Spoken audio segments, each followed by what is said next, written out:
ہی کا محسن اعظم مبارک ہو زمانے کو کہ ختم المرسلین آئے، صحاب رحم بن کر رحمت للعالمین آئے۔ مجھے جو موضوع تفویض کیا گیا ہے، موضوع دیا گیا ہے، وہ ہے عقیدہ ختم نبوت کی خدمات میں علماء اہل حدیث کا کردار۔ میں کوشش کروں گا کہ اپنی گفتگو کو موضوع کی حد تک محدود رکھوں۔ حضرات، لیکن اپنے موضوع سے مناسبت رکھتے ہوئے آج کے دن کے حوالے سے بھی کچھ عرض کرنا چاہتا ہوں۔ آج پورے پاکستان میں مصور پاکستان حضرت علامہ محمد اقبال رحمۃ اللہ علیہ کے حوالے سے تقریبات اور سیمینار منعقد ہوئے۔ میں ان کا ذکر کرنا ضروری سمجھتا ہوں اسی موضوع کی مناسبت سے جو مجھے تفویض کیا گیا ہے۔ حضرت علامہ محمد اقبال رحمۃ اللہ علیہ، انہوں نے رموز خودی میں فارسی کا ایک قطعہ لکھا، نظم ہے لیکن قطعے کی صورت میں، کہ پس خدا بر ما شریعت ختم کرد، بر رسول ما رسالت ختم کرد، لا نبی آبادی ز احسان خدا ہست، پردہ ناموس دین مصطفیٰ ہست۔ کہ اللہ رب العزت نے ہم پر شریعت کو مکمل کیا اور سونے نبی صلی اللہ علیہ وسلم پر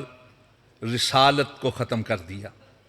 اور لا نبی آبادی کا جو ارشاد ہے رسول پاک کا، وہ در حقیقت دین مصطفیٰ کی ناموس، عزت اور احترام ہی کا نام۔ علامہ محمد اقبال نے اپنی ضرب کلیم میں بھی کئی جگہ مرزا قادیانی اور ختم نبوت کے حوالے سے گفتگو کی ہے، لیکن بالخصوص کشمیر کمیٹی جب 1931 میں بنی، انگریز نے بنائی، تو اس کا سربراہ مرزا غلام احمد قادیانی کے بیٹے مرزا بشیر الدین محمود کو بنا دیا، جو ان کا دوسرا خلیفہ تھا۔ تو علامہ اقبال نے انجمن حمایت اسلام کالج کے اندر میٹنگ بلا کر اس کو معزول کر کے پوری کی پوری کشمیر کمیٹی اپنے ہاتھ میں لے لی تھی۔ حضرت علامہ محمد اقبال کا تذکرہ میں علماء اہل حدیث کی مناسبت سے اس لیے کرنا چاہ رہا ہوں کہ علامہ محمد اقبال رحمۃ اللہ علیہ شاگرد تھے مسجد اول اہل حدیث سیالکوٹ میں بیٹھ کر حدیث کا سبق دینے والے شیخ الحدیث مولانا غلام حسن کے، اور وہیں سے حضرت علامہ میر حسن، جنہیں شمس العلماء کا لقب ملا تھا، وہ بھی اہل حدیث تھے، وہ انہیں وہاں سے لے گئے، اور صرف ان کو نہیں بلکہ امام الازہر مولانا ابراہیم میر سیالکوٹی رحمۃ اللہ علیہ، دونوں ہم مکتب تھے، مولانا ابراہیم میر سیالکوٹی اور علامہ اقبال، دونوں علامہ غلام حسن کے شاگرد، دونوں علامہ میر حسن کے شاگرد۔ اور اس لیے بھی اپنے اسٹیج پر میں علامہ محمد اقبال کا ذکر لازم سمجھتا ہوں کہ اقبال وہ تھے جنہوں نے کہا تھا کہ تقلید کی روش سے بہتر ہے خودکشی،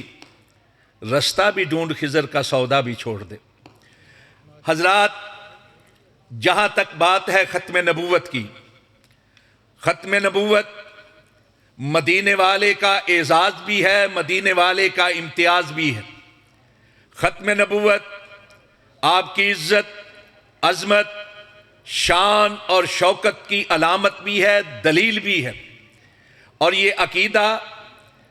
یقینی عقیدہ ہے، اتفاقی عقیدہ ہے۔ یقینی اس لحاظ سے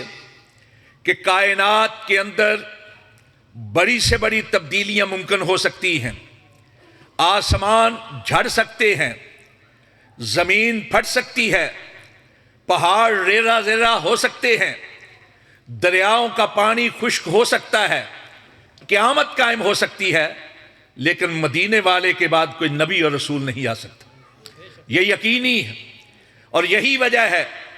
کہ امام احمد بن حنبل رحمۃ اللہ علیہ نے فرمایا، اور ان کا یہ قول امام ابو حنیفہ رحمۃ اللہ علیہ کی طرف بھی منسوب کیا جاتا ہے کہ اگر کوئی شخص نبوت کا جھوٹا دعویٰ کرے تو اس جھوٹے سے اس کی نبوت کی دلیل طلب کرنا یہ بھی کفر ہے۔ جھوٹے کے دعوی نبوت سے اس کی دلیل طلب کرنا یہ بھی کفر ہے۔ کیوں؟ اس لیے کہ اگر آپ اس جھوٹے نبوت کے داعی سے اس کی نبوت کی دلیل طلب کر رہے ہیں تو گویا آپ کے دل کے کسی گوشے میں یہ بات موجود ہے کہ مدینے والے کے بعد بھی کوئی نبی آ سکتا ہے، اس لیے آپ دلیل طلب کر رہے ہیں۔ ورنہ ایمان کا تقاضا یہ ہے، یقین کی کاملیت یہ ہے کہ جیسے ہی کوئی نبوت کا جھوٹا دعویٰ کرے آپ فوراً کہہ دیں تو کذاب ہے، تو دجال ہے، تجھ سے بڑھ کر جھوٹا کوئی نہیں، اس لیے کہ ہمارا عقیدہ اور ایمان ہے کہ سونے مدینے والے کے بعد کوئی نبی اور رسول نہیں آ سکتا۔ یہ ہے یقینی عقیدہ اور اتفاقی اس طرح کہ کتنے مکات پہ فکر ہے دنیا میں اسلام کے نام پر، کئی مٹ گئے، کئی مٹ جائیں گے، لیکن ہر دور میں تمام مکات پہ فکر اسلام کے ان کا یہ عقیدہ ہے کہ سونے مدینے والے کے بعد کوئی نبی اور رسول نہیں آ سکتا، آپ خاتم النبیین۔ اس لیے یہ یقینی اور اتفاقی عقیدہ ہے۔ جہاں تک بات ہے علماء اہل حدیث کی خدمات کی تو وقت بڑا مختصر ہے، اور میں ایک طالب علم ہوں، میں تو جب گفتگو کروں گا تو علماء اہل حدیث کی خدمات اتنی زیادہ ہیں کہ ان کا احاطہ نہیں کیا جا سکتا۔ اس لیے میں عقیدہ ختم نبوت کی خدمات میں جو اولیات ہیں ان کا ذکر آپ کے سامنے کرنے کی کوشش کروں گا۔ رسول اکرم صلی اللہ علیہ وسلم خاتم النبیین تھے۔ آپ کے دور کے اندر دو دائی، نبوت کے جھوٹے دائی سامنے آئے، ایک یمن میں اسود انسی اور ایک مسیلمہ کذاب۔ آپ نے دونوں کا رد کیا اور سب سے پہلے اسود انسی کے فتنے کو مٹانے کے لیے بعض صحابہ کرام کی ڈیوٹی لگائی۔ تو سب سے پہلا غازی جس نے اسود انسی کو قتل کیا وہ حضرت فیروز دیلمی رضی اللہ تعالیٰ عنہ تھے، اور ان کی معاونت کرنے والی پہلی ختم نبوت کی مجاہدہ سیدہ زازا مرزبانہ بھی جن کا نام لیا جاتا ہے، وہ تھی جنہوں نے فیروز دیلمی کے لیے اس کے محل کے دروازے کھولے اور اس کے سریر پر، اس کے چارپائی پر، اس کے بستر پر، اس کے تخت پر اس کو قتل کیا۔ حضرت فیروز دیلمی پہلے غازی ختم نبوت کے، اور سیدہ زازا پہلی مجاہدہ ہیں تاریخ اسلام کی ختم نبوت کی۔ اور اسی طرح ایک اور تھے، تابعی تھے اسود انسی نے، جن کو مجبور کیا کہ کسی طرح اس کی نبوت کو مانے۔ انہوں نے کہا میں نہیں مانوں گا، چنانچہ ان کو آگ کے اندر پھینک دیا گیا، جلا کر دہکا کر آگ کا الاؤ اس میں پھینکا گیا۔ اللہ رب العزت نے ان کو بچایا، اور وہ حضرت ابو بکر صدیق کے دور میں مدینہ طیبہ میں پہنچے تو حضرت عمر فاروق نے پوچھا تو وہی ہے جس کو اللہ رب العزت نے خلیل اللہ کی طرح آگ سے بچایا تھا؟ یہ پہلا فرد تھا۔ جب آگ سے بچا تو لوگوں نے کہا کہ یہ فتنہ ہو جائے گا ہمارے خلاف، چنانچہ جلا وطن کیے گئے۔ پہلا جلا وطن حضرت ابو مسلم خولانی رضی اللہ تعالیٰ عنہ، سب سے پہلے شہید ختم نبوت کے، جنہیں مسیلمہ کذاب نے تکلیفیں دے دے کر شہید کیا تھا۔ حضرت حبیب بن زید انصاری رحمت اللہ علیہ، جن کو اللہ کے نبی نے سفیر بنا کر بھیجا، لیکن اس ظالم نے، بدبخت نے، کذاب نے، دجال نے انہیں کہا کہ تم میری نبوت کا اقرار کر۔ انہوں نے کہا میں سن ہی نہیں رہا، مجھے پتہ ہی نہیں تو کہہ کیا رہا ہے۔ اس نے کہا اچھا یہ بتا تم محمد کے بارے میں کیا کہتے ہو صلی اللہ علیہ وسلم؟ انہوں نے کہا محمد الرسول اللہ صلی اللہ علیہ وسلم۔ پھر کہنے لگا میرے بارے میں کیا کہتے ہو؟ کہنے لگا میں سن ہی نہیں رہا تیری بات، یعنی توجہ دینے کے لیے تیار نہیں۔ اس ظالم نے ان کے اس استقلال کو دیکھتے ہوئے ایک ایک کر کے وجود کے سارے حصے بکھرے کر دیے، لیکن انہوں نے رسول اللہ کی ختم نبوت پر حرف نہیں آنے دیا۔ یہ پہلے شہید تھے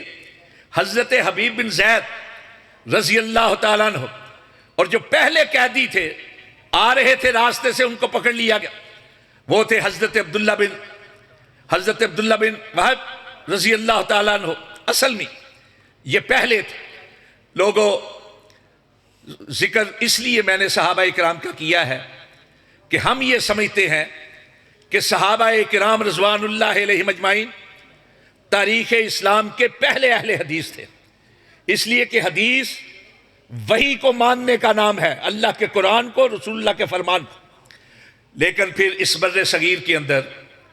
جب انگریز کا خود کاشتہ پودا مرزا غلام احمد قادیانی نے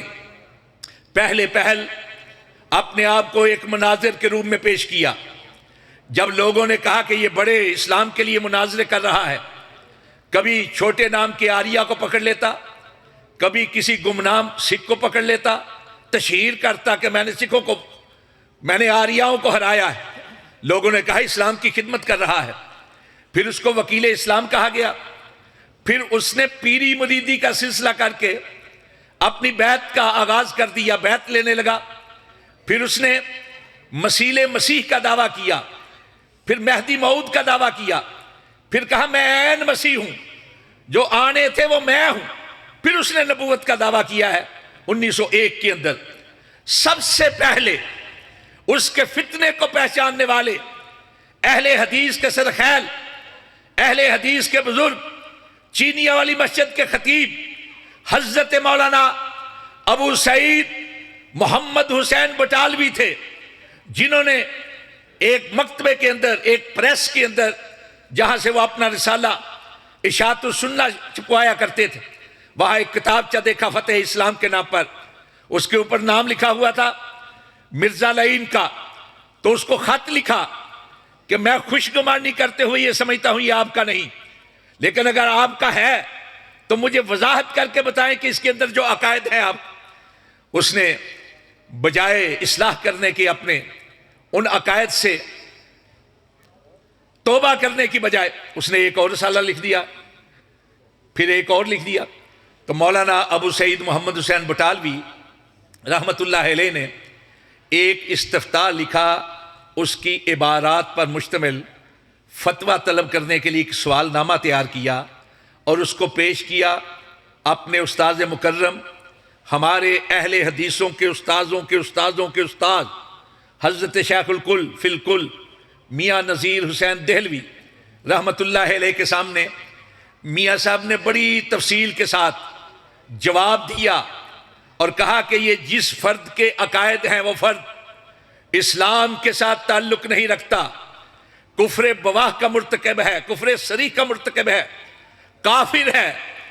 کذاب ہے، لعین ہے۔ اور حضرت میاں صاحب کے اس فتوے پر پورے بر صغیر کے 200 کے قریب جید علماء کرام نے تصدیقی دستخط کیے۔ یہ فتویٰ سب سے پہلے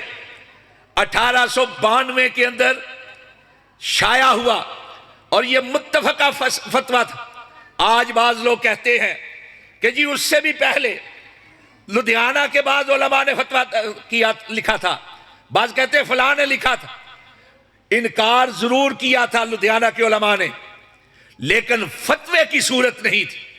اور اس بات کا اعتراف خود مرزا قادیانی اپنی کتاب تحفہ گولرویہ کے صفحہ 32 پر لکھتا ہے کہ سب سے پہلے مجھ پر کفر کا فتویٰ لگانے والے اول المکفرین محمد حسین بٹالوی ہیں، اور سب سے پہلے اس فتوے کو توثیق بخشنے والے میاں نذیر حسین دہلوی ہیں۔ یہی بات اس نے آئینہ کمالات اسلام صفحہ 29 اور 30 کے اوپر لکھی، یہی بات اس نے حقیقت المہدی کے اندر لکھی، یہی بات اس نے حقیقت الوحی کے اندر لکھی، یہی بات اس نے نشان آسماں کے اندر لکھی، یہی بات اس نے اپنی کئی کتابوں میں لکھی کہ مجھ پر سب سے پہلا فتویٰ صادر کرنے والے محمد حسین بٹالوی اور میاں نذیر حسین دہلوی ہیں، اور یہ دونوں وہ تھے جو موحدین کے امام اور اہل حدیث تھے۔ یہ مرزے نے اعتراف کیا ہے، اور صرف اسی نے نہیں، اس کے بیٹے مرزا بشیر احمد نے سیرت المہدی کے نام پر اپنے باپ کی زندگی کے حالات کو لکھا 2 جلدوں میں۔ پہلی جلد صفحہ 251 پر اس نے لکھا کہ سب سے پہلے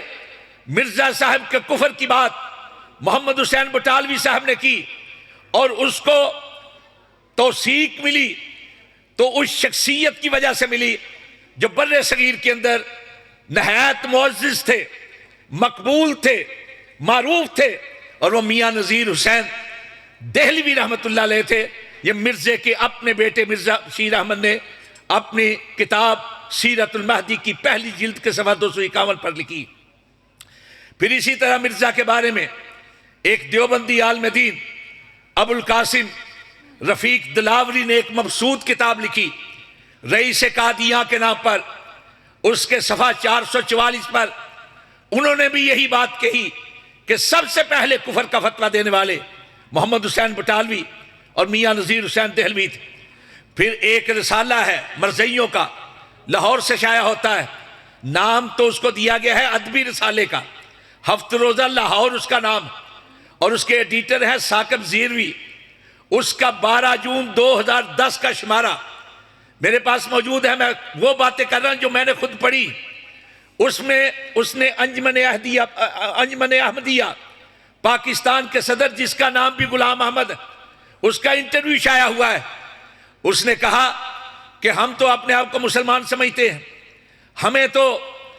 کفر کی بات کرنے والے، ہم پر کفر کی بات کرنے والے در حقیقت 3-4 لوگ تھے۔ ایک محمد حسین بٹالوی صاحب تھے، ایک میاں نذیر حسین دہلوی تھے،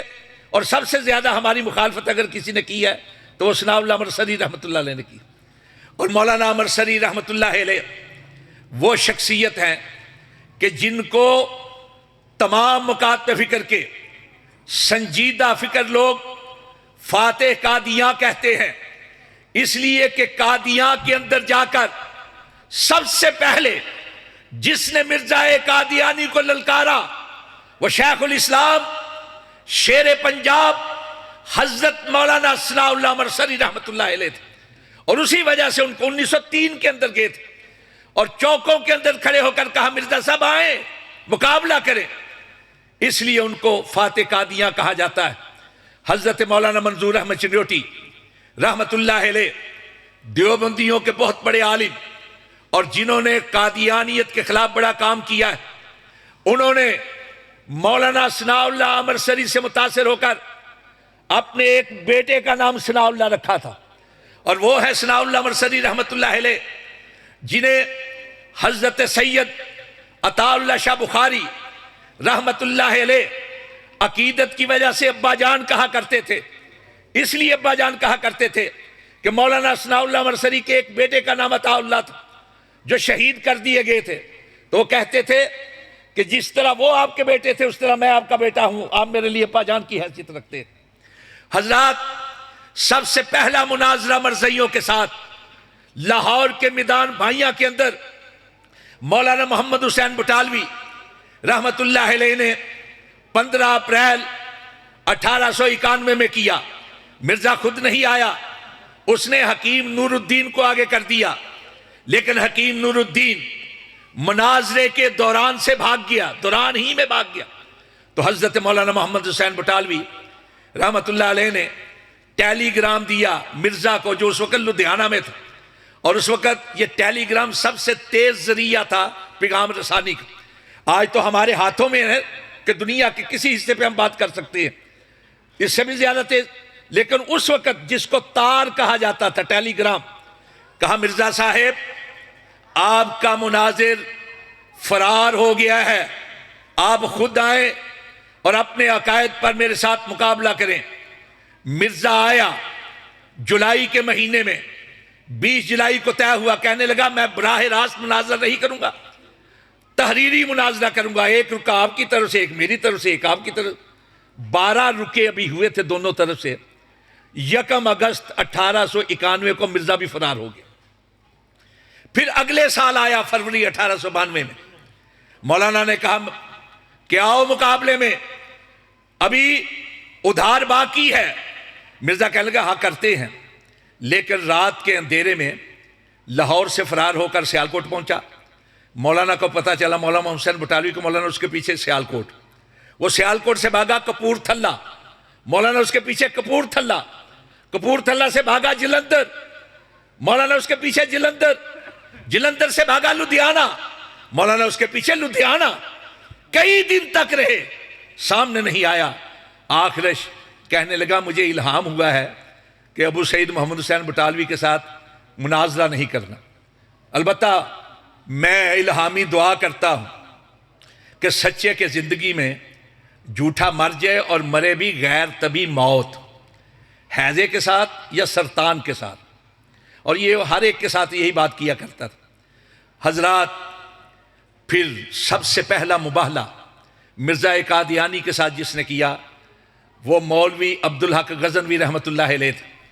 یہ مناظرہ ہوا امرتسر کی عیدگاہ کے اندر جون 1893 میں۔ مولوی محمد عبداللہ غزنوی، مولوی عبدالحق غزنوی، مولوی عبدالحق غزنوی کے ساتھ مباہلہ ہوا۔ یہ مولوی عبدالحق غزنوی در حقیقت مولانا محمد عبداللہ غزنوی کے ساتھی تھے، کو بہت بڑے عالم نہیں تھے، لیکن نہایت نیک نفس انسان تھے۔ کہا دعا کرتے ہیں، دعا ہوئی مباہلے کی صورت میں کہ جو جھوٹا ہے وہ زندہ کی زندگی میں غیر طبی موت مرے، ہیضے کے ساتھ یا سرطان کے ساتھ۔ اور حضرات یہاں بات ہے سمجھنے کی کہ مرزا کی نسبت مولوی عبدالحق غزنوی رحمۃ اللہ علیہ 53 سالی میں تھے، بوڑھے تھے۔ یہ دوسری بات ہوئی۔ تیسرا جو مباہلے کا اس نے اشتہار شائع کیا وہ تھا مولوی ثناء اللہ کے ساتھ مباہلے کی دعا۔ اس کے اندر بھی اس نے یہی بات کہی۔ اب میں تاریخ وار آپ کو کچھ بتانا چاہتا ہوں۔ مولانا ابو سعید محمد حسین بٹالوی کے ساتھ بات ہوئی۔ مرزا قادیانی 26 مئی 1908 کو غیر طبی موت، ہیضے کی موت مرا، اور صرف مرا نہیں بلکہ اس کی بیوی کا بیان سیرت المہدی کے اندر، تاریخ احمدیت کے اندر، کہ جس جگہ بیٹھ کر پخانہ کر رہے تھے وہیں گر گئے، اور اس کا سسر مرزا ناصر، اس کی کتاب شائع ہوئی ہے قادیاں سے حیات ناصر کے نام پر، ویب پر موجود ہے اس وقت، آپ جائیں گے گوگل میں حیات ناصر مل جائے گی۔ اب اس میں اس نے واضح طور پر لکھا ہے کہ جس جگہ بیٹھے تھے پخانہ کرنے کے لیے وہیں مرے۔ ہمیں بعد میں پتا چلا کہ مر چکے ہیں، مرنے کی خبر بھی بعد میں ملی، اور لکھا ہے ساتھ حیات ناصر میں کہ ہیضے کی حالت میں مرے، اور یہ کہتا ہوا مرا کہ مجھ کو وہی بیماری شروع ہوئی ہے جس کی میں بات کیا کرتا تھا۔ 26 مئی 1908 کو جبکہ مولانا محمد حسین بٹالوی رحمۃ اللہ علیہ 12 سال کے بعد 29 جنوری 1920 کو طبی موت اللہ کے پاس حاضر ہوئے۔ مولوی عبدالحق غزنوی رحمۃ اللہ علیہ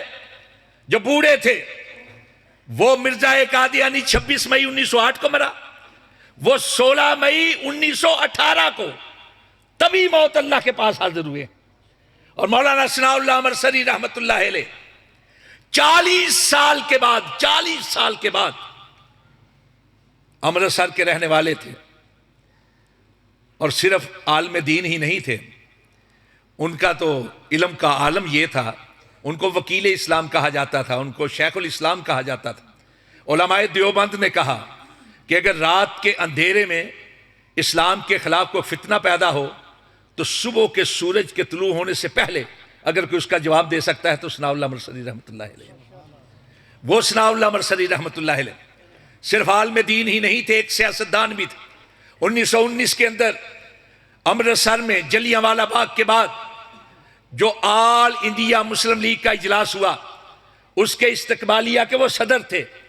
چنانچہ تحریک پاکستان کے دوران میں ان کے گھر پر حملے کیے گئے،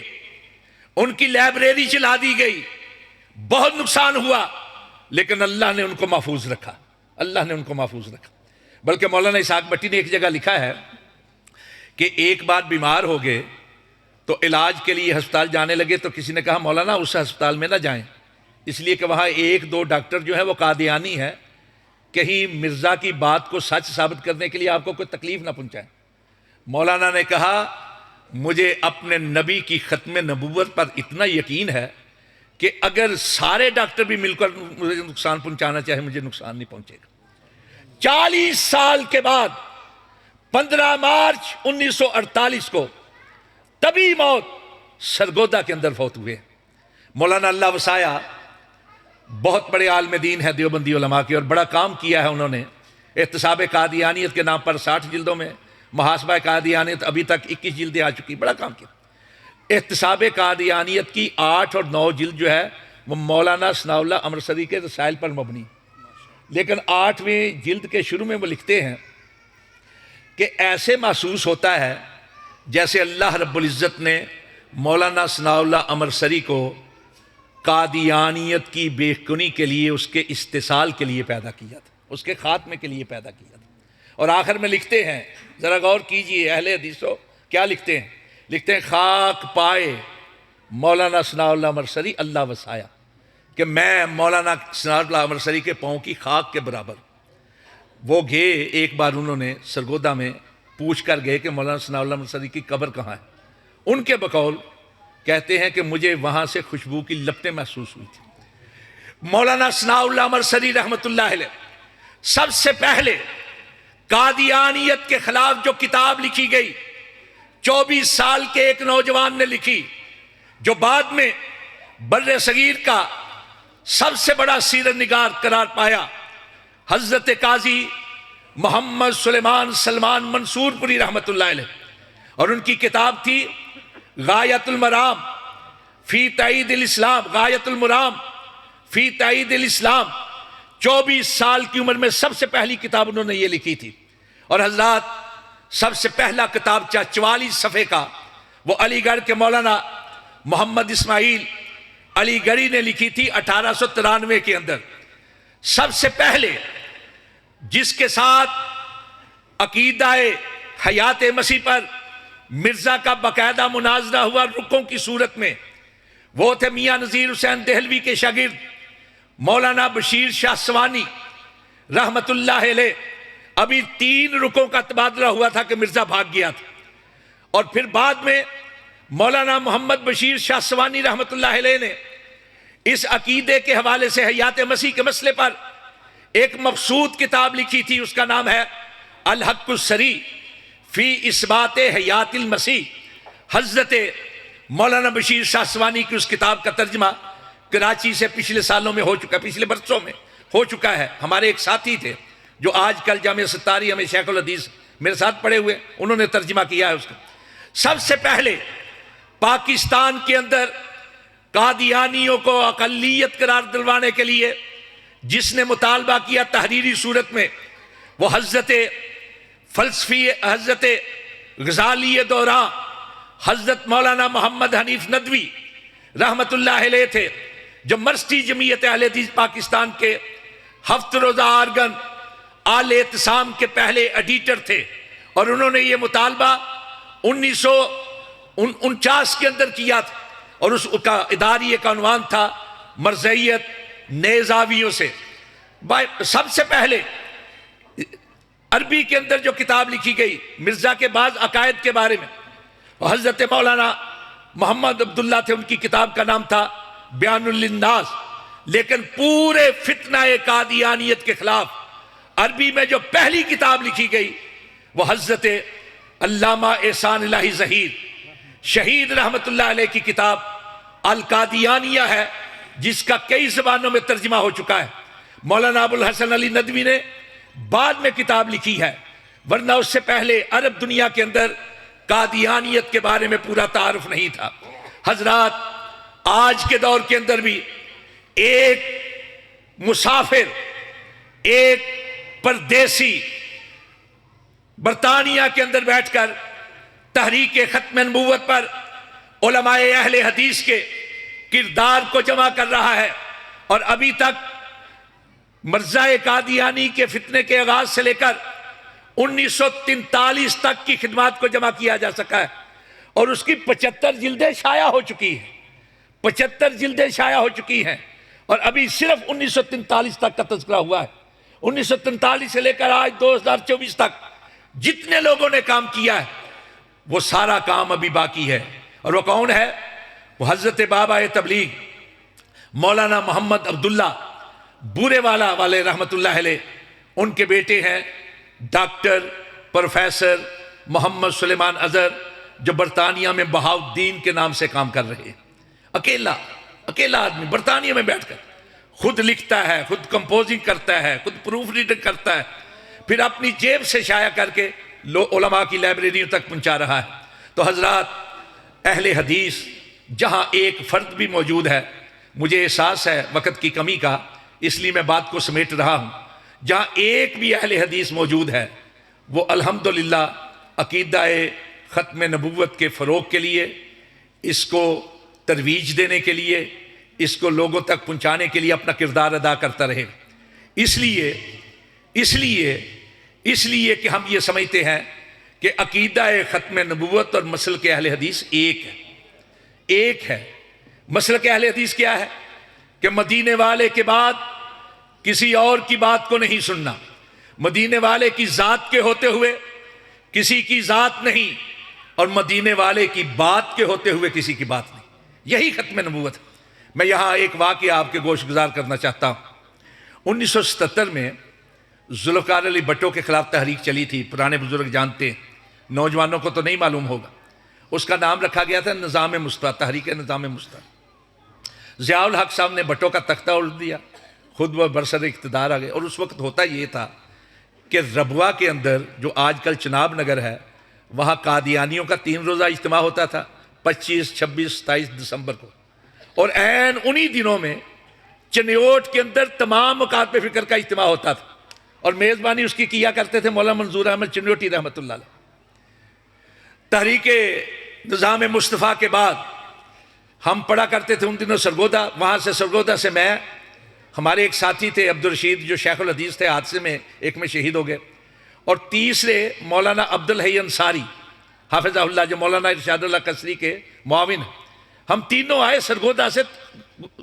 جلسہ سننے کے لیے کانفرنس۔ حضرت علامہ شہید آئے، اسٹیج پر اس وقت قومی اتحاد کے لیڈران موجود تھے، خاکسار کے لیڈر